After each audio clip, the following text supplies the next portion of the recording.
As companies became more digitized, the need for formalized operational processes grew. By the 1970s, businesses began adopting the waterfall model from hardware and engineering to manage software projects. One of the biggest challenges faced by American companies across almost all industries was the recession of the late 1990s to the early 2000s, which drove them all to cut R&D and manufacturing costs. In 1999, the United States experienced the largest surge in offshoring manufacturing and development.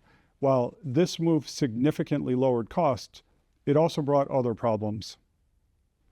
The results from overseas manufacturing and software development often did not meet the expectations of companies or its customers. To address this, companies began creating highly prescriptive requirements to ensure offshore developers' work output aligned better with their needs. However, this approach stifled continuous innovation and iterative and incremental development.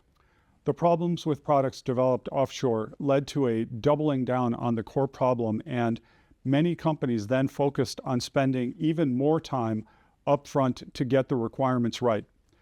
While this helped somewhat, it wasn't a complete solution.